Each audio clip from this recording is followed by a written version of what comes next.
Bueno, ¿cómo les va? Que el Señor les bendiga. Qué lindo poder encontrarnos en esta mañana tan bonita de sol.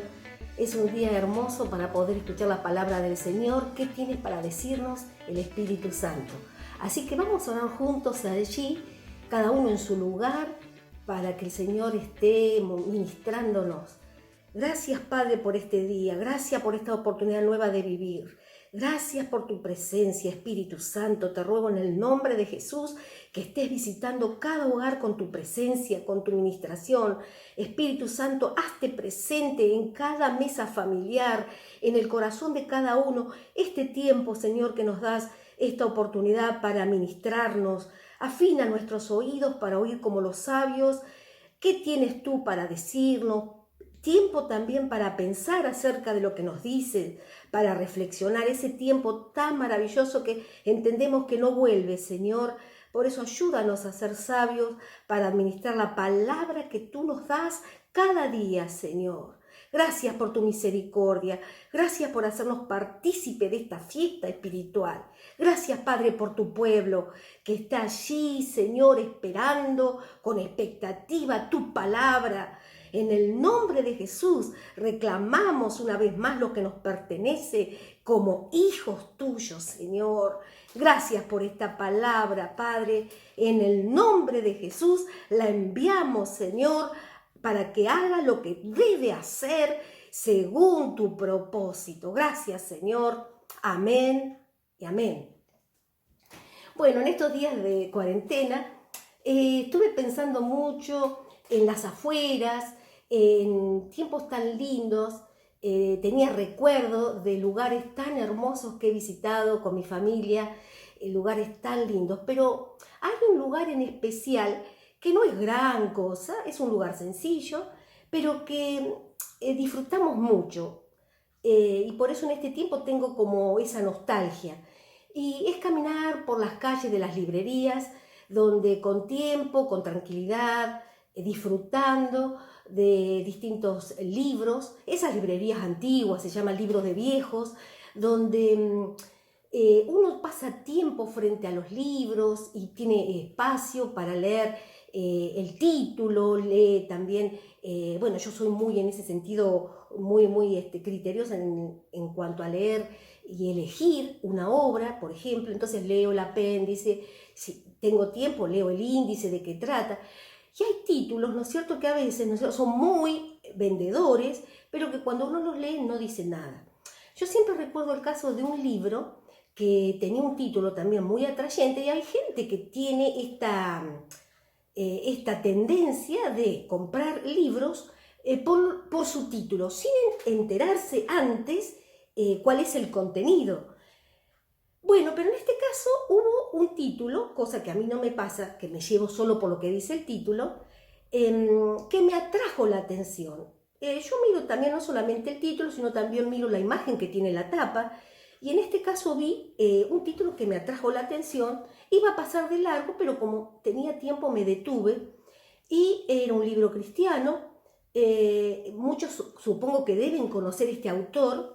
Hay gente que es muy seguidora de este autor, y es Charles Swindoll. Este libro tenía como título Cristianismo contagioso. En ese momento yo lo leí, bueno, un poquito, y me fui, pero no pude sacarme de la cabeza esta expresión, cristianismo contagioso.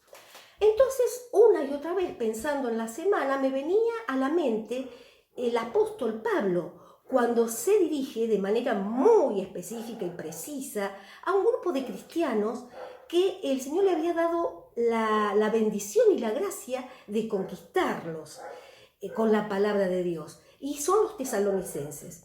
Pablo tuvo un encuentro con muchos tipos de pueblos, gálatas, corintios, tesalonicenses, colosenses, pero este fue un pueblo especial. Y bueno, y ahí me retrotraía a este título, Cristianismo contagioso. Entonces yo voy a compartir algunas expresiones que el apóstol Pablo, junto a Silvano, junto a Timoteo, le expresaban a este pueblo de los tesalonicenses. Y hay expresiones que uno las atesora, porque yo las hago mía también y quiero que en esta mañana también las hagas tuyas. Por ejemplo, yo, Pablo, junto con Silvano y Timoteo, te escribo esta carta. Se las escribo a ustedes, hermanos, de la iglesia de la ciudad de Tesalónica, porque sé que están unidos a Dios el Padre y el Señor Jesucristo. Que Dios derrame su gracia y su paz sobre ustedes. Siempre damos gracias a Dios por todos ustedes y los recordamos en nuestras oraciones. Continuamente recordamos delante de nuestro Dios y Padre con cuánta fe han trabajado ustedes, con cuánto amor han servido y de qué manera su esperanza en nuestro Señor Jesucristo los ha ayudado a soportar con fortaleza los sufrimientos. Hermanos, Dios los ama a ustedes y sabemos que Él los ha escogido. Pues cuando nosotros les predicamos el mensaje de salvación, no fue solamente con palabras, y ustedes lo entendieron que fue con poder del Espíritu Santo y con la completa seguridad de que este mensaje es la verdad. Bien saben cómo nos portamos entre ustedes buscando su propio bien.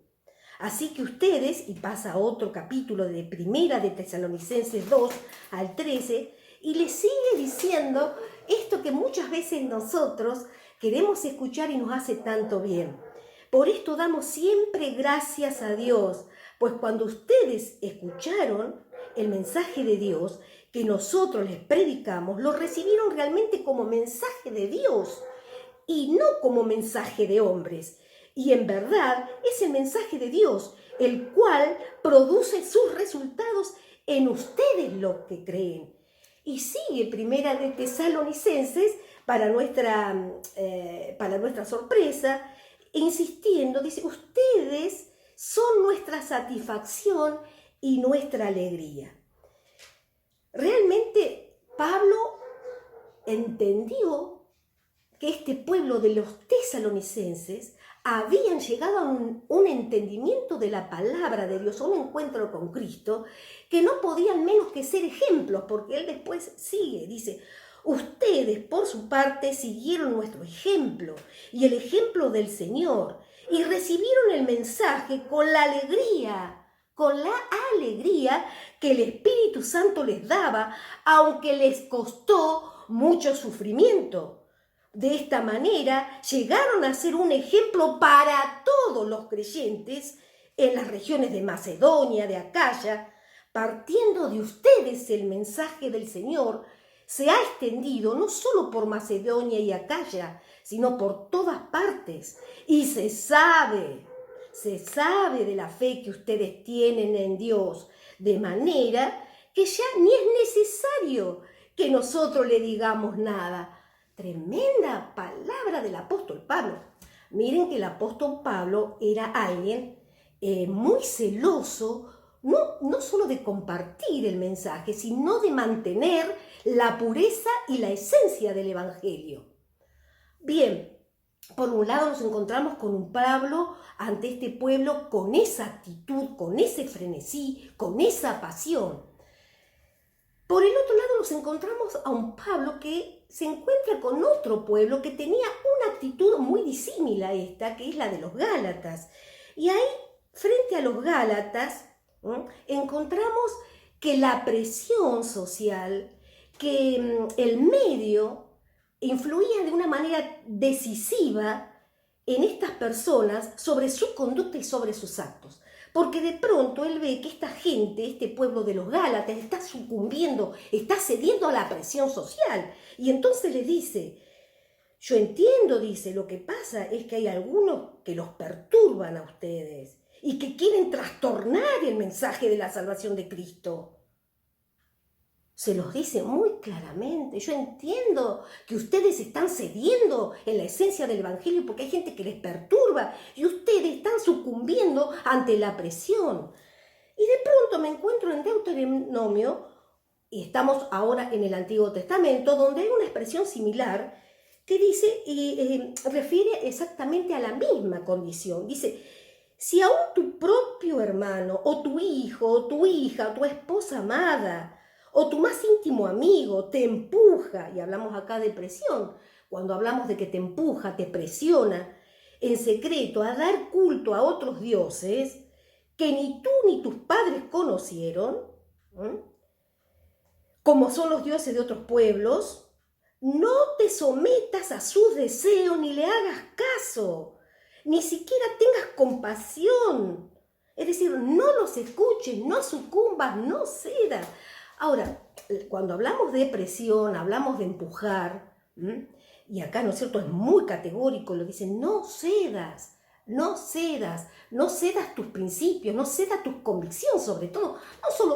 Hermanos, no confundamos principios morales con convicciones acerca del mensaje del Evangelio, porque muchos observan que el mensaje del Evangelio es moralidad. No estamos hablando de moralidad. La moralidad es un resultado de concebir la esencia del mensaje del Evangelio. Es un resultado, es un fin. No es el medio, no es el fin ser morales y ser buenos, sino mantener la esencia categórica del mensaje del Evangelio, de ese Evangelio que trae vida y que trae salvación y que trae amor al mundo. Entonces no cedamos ante esa presión. A veces tenemos presión de la sociedad y a veces presión de los de adentro. La presión que a veces nos juega más en contra, depende también con quién pasemos más tiempo, es la presión que más nos desafía. Entonces, ¿por qué cedemos a esa presión? Acá los Gálatas cedieron.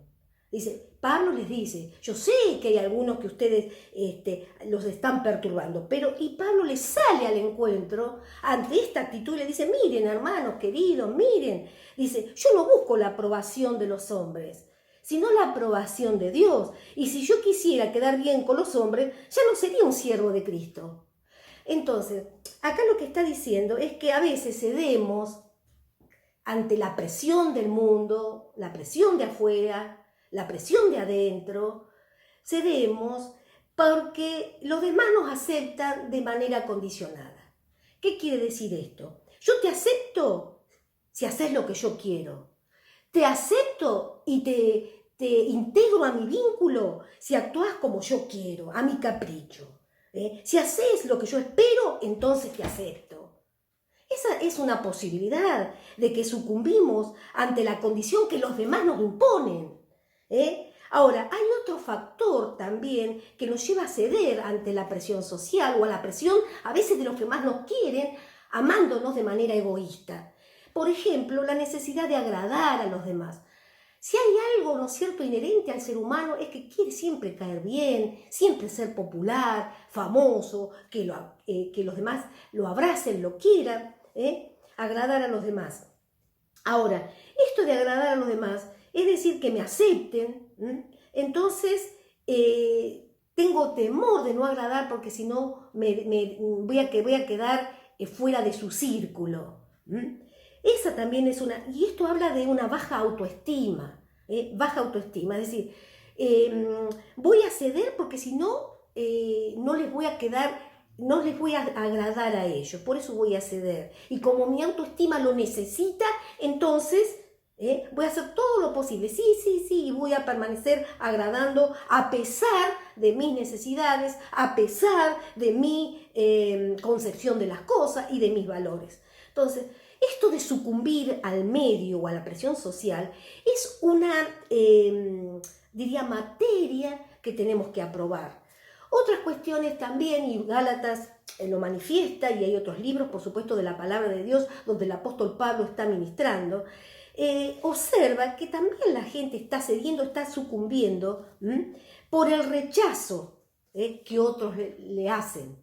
A ver, esto que trastorna, estos de manera despectiva, estos que trastornan el mundo. ¿Quiénes son estos? Es decir, peyorativamente, el temor al rechazo. El temor al rechazo. Observamos cuán distinta fue la actitud del apóstol Pablo cuando los griegos allí en Atenas lo confrontan y él tomó la palabra.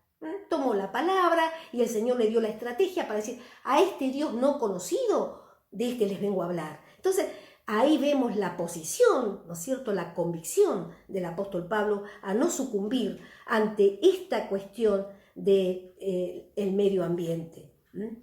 Otros también tienen temor a quedar aislados, a ser enajenados, Y hay una frase muy antigua, muy buena, que mi abuela la solía decir, dice, ¿a dónde va Vicente? Y entonces mis tías le contestaban, ¿a dónde va toda la gente? ¿A dónde va Vicente? ¿A dónde va toda la gente? Es decir, aquel que se deja llevar por la mayoría, por la manada, diríamos, ¿no? Hay ahora me viene a la mente una publicidad, ¿no? Que decía, déjate llevar por la manada. Es decir, ¿a dónde va la gente? ¿A dónde va Vicente? ¿A dónde va toda la gente? Pero nosotros no tenemos ese espíritu. Cuando el Espíritu Santo nos revela el Evangelio, nos da un espíritu diferente. Y justamente es ese espíritu que nos fue impartido el que tenemos que transferir. Entonces, a ver, ¿por qué más cedemos ante las presiones de cosas que no nos gustan, que no quiero, pero que lo hago? Pero también lo hago por falta de convicciones. Lamentablemente acá nos encontramos diría yo, a una actitud muy frecuente de gente de muchos años del Evangelio. Y en este momento se me viene a la mente Santiago. Santiago, y el otro día lo charlábamos en la academia que tenemos en la iglesia, esa persona sin convicción. La convicción es la seguridad que tiene alguien sobre una verdad, una creencia fuerte, firme en alguien. Y el que no la tiene es el que duda y que de pronto dice, dice en Santiago, es como una ola del mar que el viento lleva de un lado a otro. Quien es así, no crea que va a recibir nada del Señor, porque hoy piensa una cosa y mañana piensa otra, y no es constante en su conducta.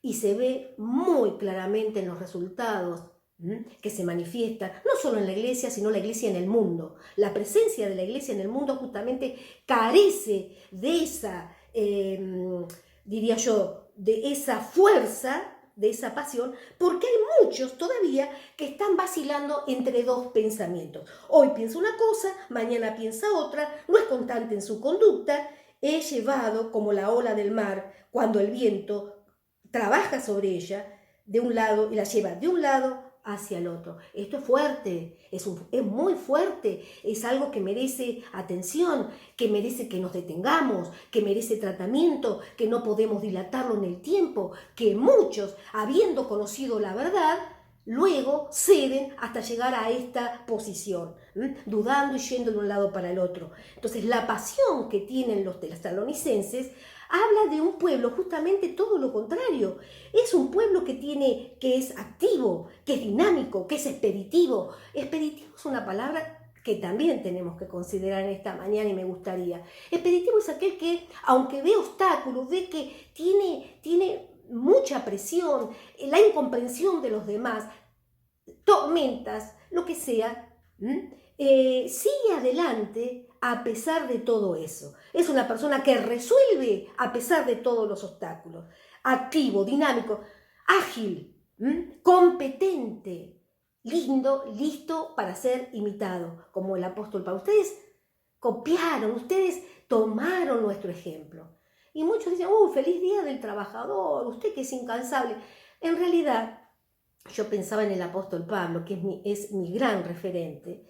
Dice, yo estuve en naufragios, voy a la ciudad de Tesalónica, voy a Corinto. Es decir, vemos a un Pablo que sube y baja, que va a una ciudad, que va a otra, que charla con alguien, que no para hasta llegar ante César. ¿Qué lo movía a Pablo? ¿Qué lo movía a Pablo?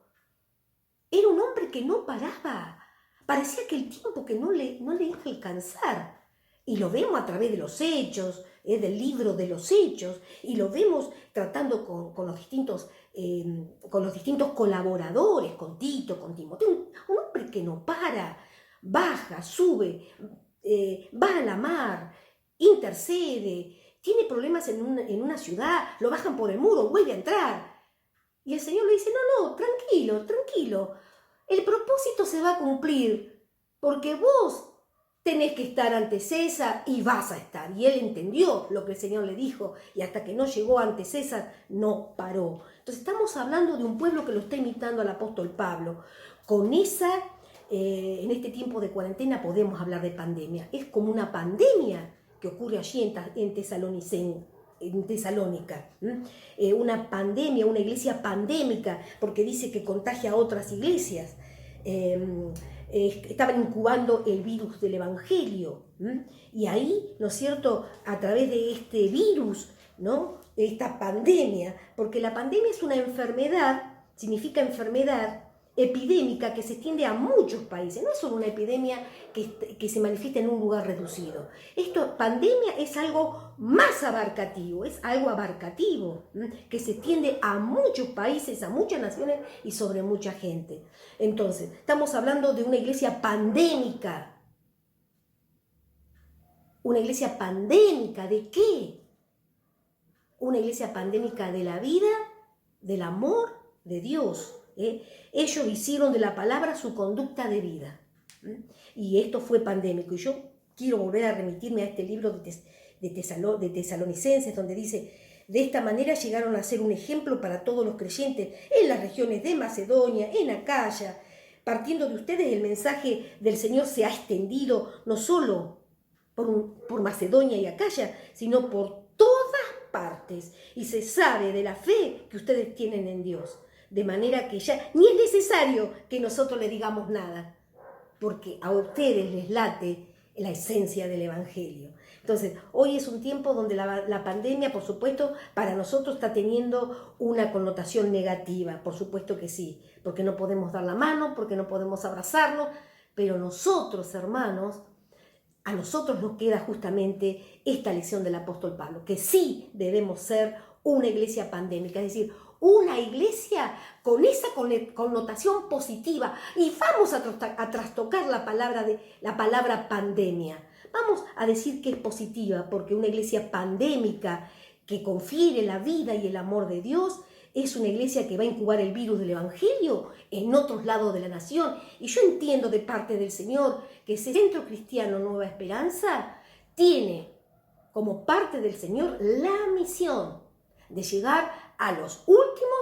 rincones de la tierra, y vos sos el instrumento elegido para que el Señor cumpla su propósito, no el nuestro ya, no el propósito particular. Si vos tenés un propósito particular que late en tu corazón, es el propósito de Dios que imprimió en el corazón de Centro Cristiano Nueva Esperanza de Banfield. Así que vamos adelante con un espíritu vencedor, dinámico, expeditivo, competente, imitándolo a los tesalonicenses, esa pasión, ese deseo ferviente de compartir el mensaje del Evangelio. Que el Señor te bendiga y seguimos en contacto en este tiempo de pandemia, pero también pandemia del Evangelio.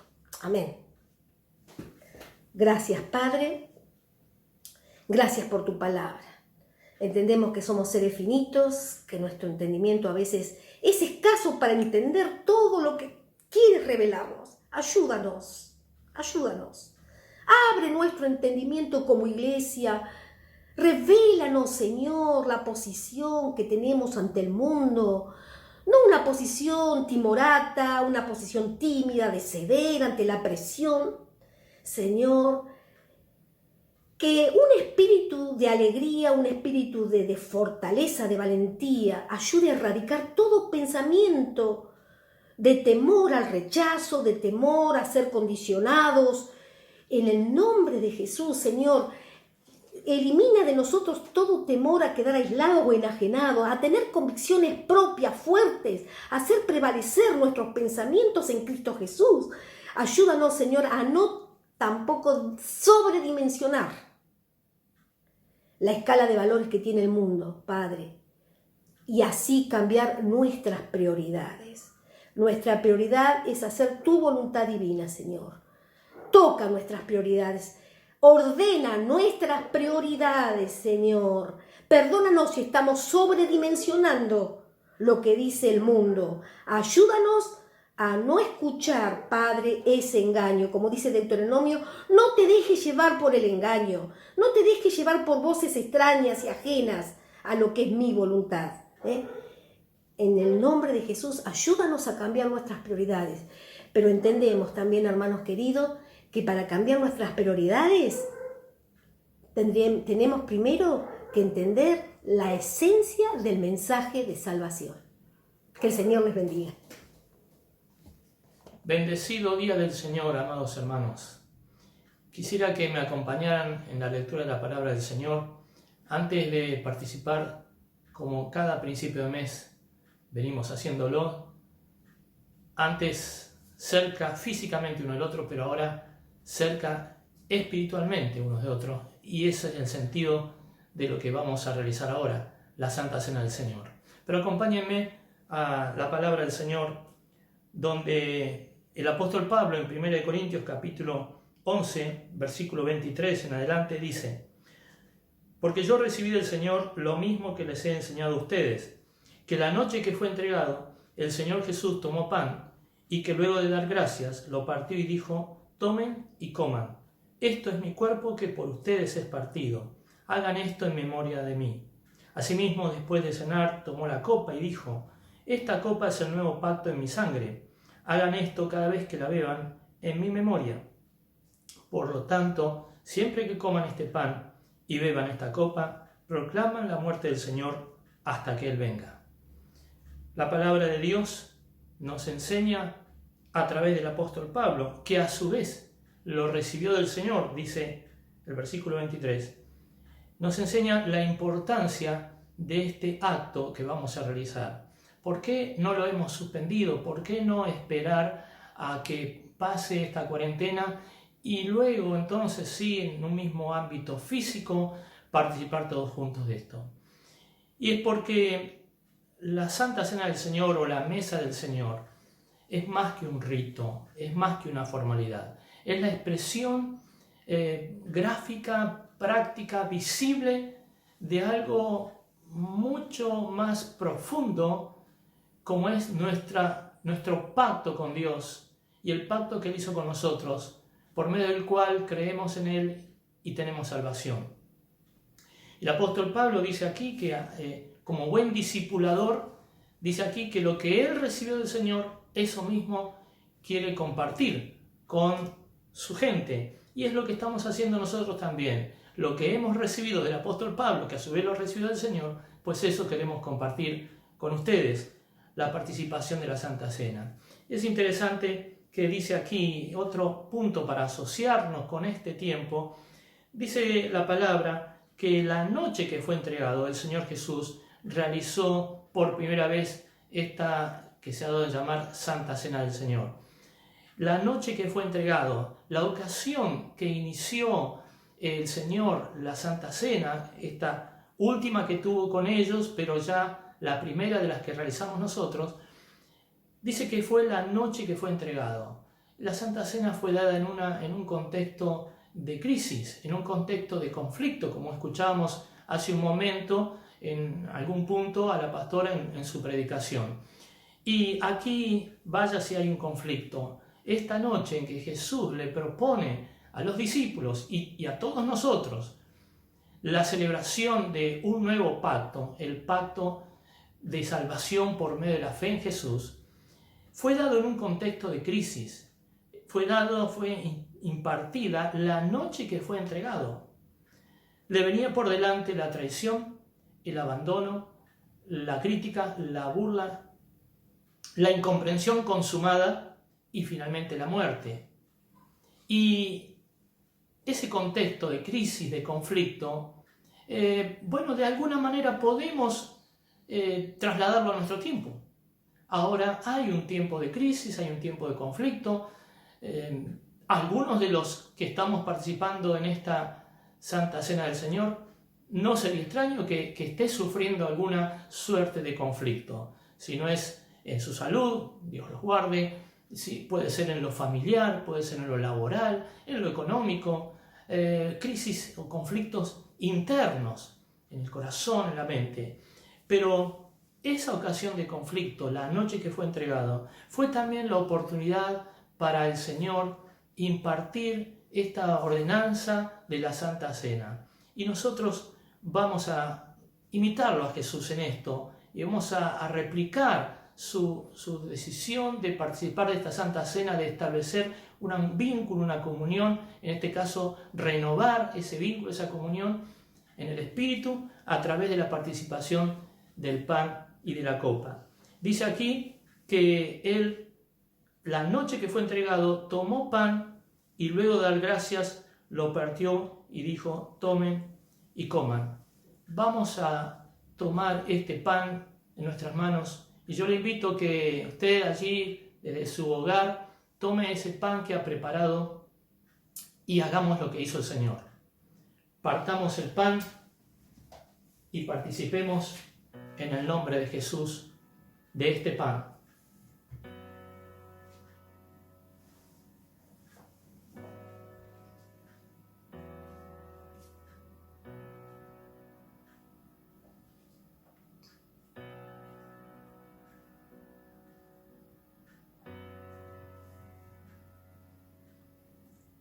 Jesús dijo: esto es mi cuerpo, que por ustedes es partido.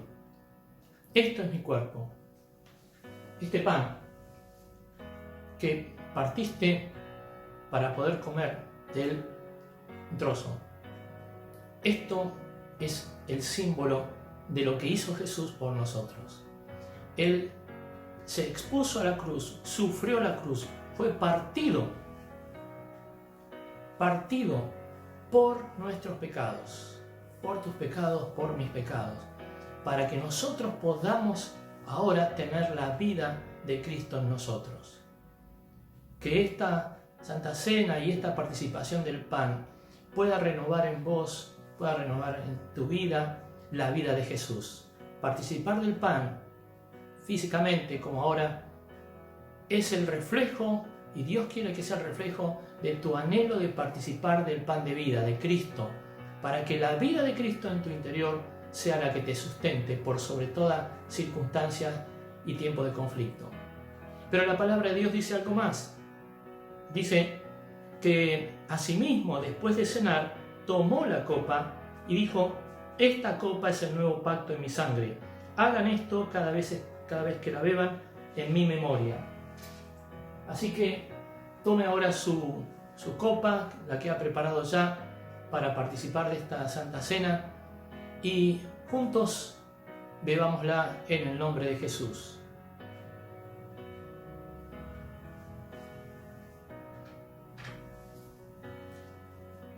Dice la palabra de Dios que esta copa representa, es símbolo, es memorial del nuevo pacto que Jesús hizo con nosotros.